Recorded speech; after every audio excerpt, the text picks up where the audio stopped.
Good afternoon. This is Akashvani and I am Valsa Williams with the midday news.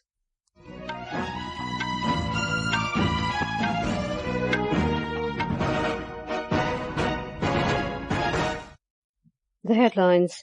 Prime Minister Narendra Modi says his government introduced one rank, one pension scheme for the armed forces after coming to power in 2014. Over 1,20,000 crore rupees disbursed so far. President Droupadi Murmu expresses concern over atrocities against women, urges joint efforts for women's empowerment. India hits back at Pakistan Prime Minister Shehbaz Sharif's reference to Jammu and Kashmir at UN General Assembly, calls it hypocrisy at its worst. External Affairs Minister S Jaishankar to address high-level session of 79th United Nations General Assembly in New York today. Mumbai Police issue high alert for Mumbai following warning from central intelligence agencies about potential terrorist attack. And in second cricket test between India and Bangladesh, play on day 2 delayed due to rain at Green Park Stadium in Kanpur.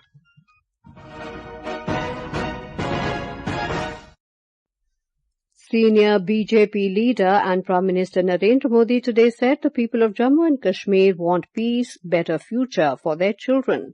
Addressing an election rally in Jammu, he said the huge voting in the last two phases of assembly elections is a testimony to this.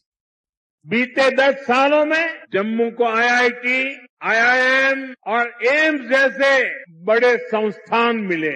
Kathua और सांबा जिले के कंडी क्षेत्र में भी नई सड़कें बनवाई जा रही है। चत्तरगला टनल बनने से कठुआ और डोडा की कनेक्टिविटी और बेहतर होगी। अब वाइब्रेंट विलेज प्रोग्राम के तहत सीमा से सटे गांवों का विकास किया जा रहा है। यहाँ जम्मू रिंग रोड पर भी तेजी से काम चल रहा है। Mr. Modi said Congress can never respect those who die for the country. It is the same Congress which made our army families yearn for one rank, one pension for 4 decades. He said till now, army families have received more than 1,20,000 crore rupees.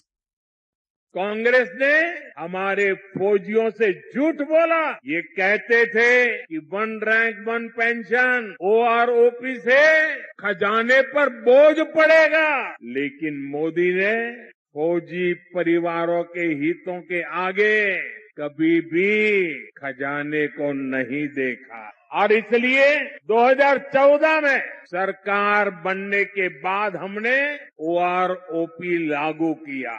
अभी तक फौजी परिवारों को 1,20,000 करोड़ रुपए से अधिक मिल चुका है। Polling in Jammu and Kashmir in the final phase will be held on Tuesday for the 40 assembly seats. The Prime Minister recalled that it was on this day in 2016 India resorted to surgical strike against Pakistan. आज 28 सितंबर है साल 2016 में आज की रात surgical strike हुई थी। भारत ने दुनिया को बता दिया था ये नया भारत है, ये घर में घुसकर मारता है। एक वो दिन था और एक आज का दिन है। आतंक के आकाओं को पता है अगर कुछ भी हिमाकत की तो मोदी पाताल में भी उन्हें खोज निकालेगा। In Jammu and Kashmir, campaigning for the third phase of assembly elections is in full swing as political parties are busy in attracting the voters in their favour. The Samba Assembly constituency will also go to poll in this phase. More from our correspondent. The Samba district has 3 assembly constituencies and the 70 Samba assembly segment happens to be the key constituency. The constituency has 91,280 registered voters, including 46,783 male and 44,497 female. The Election Commission has established 151 polling stations in the constituency. In all, 14 candidates are in the final electoral fray for election in 70 Samba assembly constituency, including 5 independent candidates. The prominent faces in the final electoral fray are NC Congress Alliance candidate Krishan Dev Singh, BJP leader Surjit Singh Slathia, JK PDP leader Rajendra Singh, Vinod Kumar of Democratic Progressive Azad Party. Adequate security arrangements have been put in place to ensure smooth and incident-free elections. Then Gulshan Rana, Akashvani News, Jammu. The Congress today released its detailed election manifesto in Chandigarh, in which it has promised free treatment up to 25 lakhs and 2,000 rupees per month to women. Apart from this, it has also promised to provide water to Haryana from the Satluj-Yamuna link canal. Today, an elaborate 40-page election manifesto was released in the Chandigarh Congress Party office. The chairperson of the election manifesto, Geeta Bhukkal, said the party has made comprehensive arrangements for better education and health in the manifesto.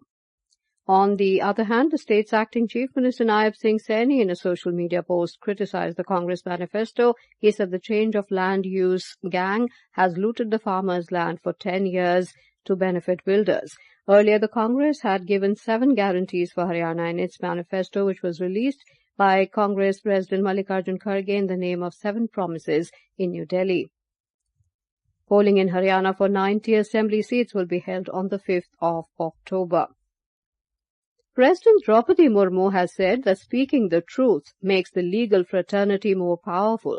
While addressing the 21st convocation of the Nalsar University in Hyderabad, President Murmu underlined the need to work for social justice to the marginalized sections. She appreciated girl students for better performance and called to work for women's empowerment. Expressing concern over atrocities against women, she said that everyone should work together against atrocities. Students should work to achieve national goals, the president added. In today's convocation, members of bar and bench are gathered here. Every segment of the society is a stakeholder in promoting safety of women. I urge upon Nalsar, including its alumni, to enlist the support of all stakeholders and help in setting up a nationwide network of women advocates and law students. This network will work with the mandate to make concerted efforts to prevent atrocities against women and deal with cases of such atrocities. The president gave away gold medals to the students who achieved excellence in academics. India has hit back at Pakistan Prime Minister Shehbaz Sharif's reference to Jammu and Kashmir at the UN General Assembly. In reply to his speech, India said a country run by the military with a global reputation for terrorism, narcotics trade and transnational crime has had the audacity to attack the world's largest democracy. Addressing a session at the UN General Assembly, Indian diplomat Bhavika Mangalanandan said, as the world knows, Pakistan has long employed cross-border terrorism as a weapon against its neighbors. She said for such a country to speak about violence anywhere is hypocrisy at its worst.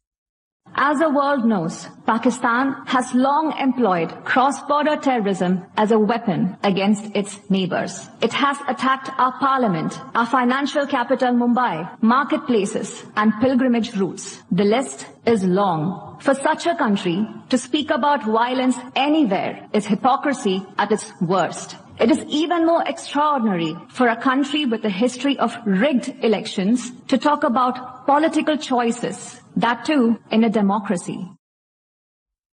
External Affairs Minister Dr. S Jaishankar today chaired the BIMSTEC informal foreign ministers meeting in New York in preparation for the upcoming BIMSTEC Leaders Summit. He said in a social media post that he took stock of India's close cooperation in health, food security, trade, investment, economy and energy. The External Affairs Minister will address a high-level session of the 79th United Nations General Assembly in New York today. The theme for the general debate is Leaving No One Behind, Acting Together for the Advancement of Peace, Sustainable Development and Human Dignity for Present and Future Generations.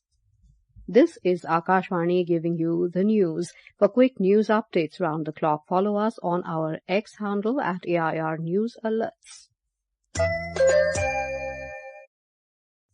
The Mumbai Police have issued a high alert for the financial capital following a warning from central intelligence agencies about a potential terrorist attack. Security measures have been enhanced in crowded areas and religious sites as well as sensitive locations. In the light of the upcoming Navratri celebrations, security has been heightened at popular temples, including Siddhivinayak Temple, and additional personnel have been deployed. Security protocols have been established for devotees visiting these sites.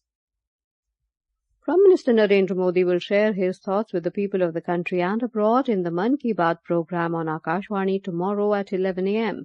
It will be the 114th episode of the monthly radio program. It will also be the 4th episode since Mr. Modi assumed office as Prime Minister for the 3rd consecutive term. The program will be broadcast across the entire Akashvani and Doordarshan network, the AIR News website, and the News on AIR mobile app. The nation is remembering the Nightingale of India, Lata Mangeshkar, on her 95th birth anniversary today. Born on the 28th of September in 1929, for decades the legendary singer mesmerized millions with her soul-stirring melodies that have become timeless classics.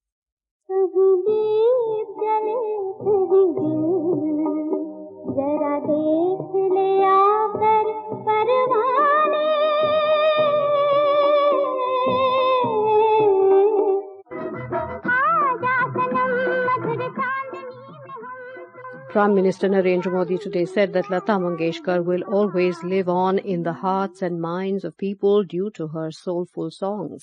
Remembering Lata Didi on her birth anniversary, the Prime Minister said Lata Mangeshkar and he had a special bond. In a tweet, Mr. Modi said he has been fortunate to receive her affection and blessings. On her birth anniversary, music composer and veteran singer's brother Hridaynath Mangeshkar remembered the special bond between his sister and Prime Minister Narendra Modi. In an article in a daily, Mr. Hridaynath wrote that the ties between Prime Minister Modi and his sister Lata went beyond just mutual admiration. Spanning over 40 years, it was built on deep respect, a shared love for our country, and a bond that felt like family. On the legendary singer's birth anniversary, her sister and singer Meena Khadikar spoke to Akashvani's Mumbai correspondent and talked about the bond that Lata Mangeshkar shared with Prime Minister Modi. हमारे माननीय पंतप्रधान जी, वो दीदी से बहुत उनका लगाव है। वो उसको अपनी बहन ही मानते थे और वो चीफ मिनिस्टर थे गुजरात के, तो पुणे में आए थे क्योंकि हमारे हॉस्पिटल का ये था। तो वो तब दीदी ने बोला कि मुझे लगता है नरेंद्र भैया आप पंतप्रधान हो जाएंगे। भगवान की दया ऐसी कि वो हो गए। तब से दोनों का बहुत अच्छा था। हम लोगों को भी बहुत प्यार करते हैं, वो सबसे बात करते हैं। मेरी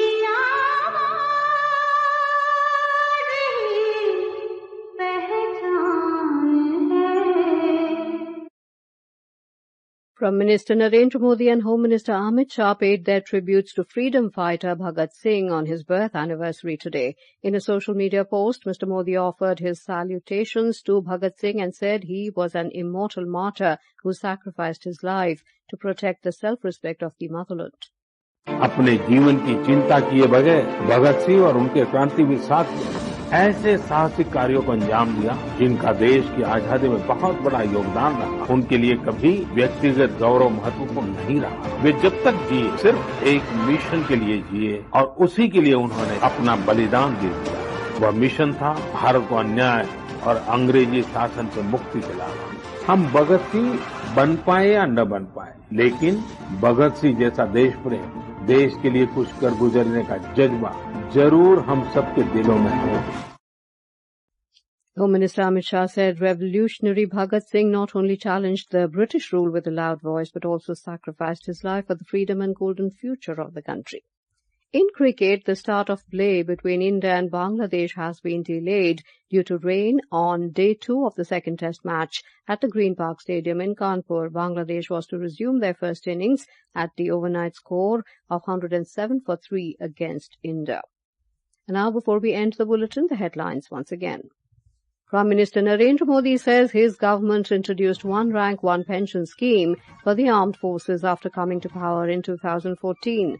Over 1,20,000 crore rupees disbursed so far. President Droupadi Murmu expresses concern over atrocities against women, urges joint efforts for women's empowerment. India hits back at Pakistan. Prime Minister Shehbaz Sharif's reference to Jammu and Kashmir at UN General Assembly calls it hypocrisy at its worst. External Affairs Minister S Jaishankar to address high-level session of 79th UNGA in New York today. Mumbai Police issue high alert for Mumbai following warning from Central Intelligence Agencies about potential terrorist attack. And with that, we end the midday news.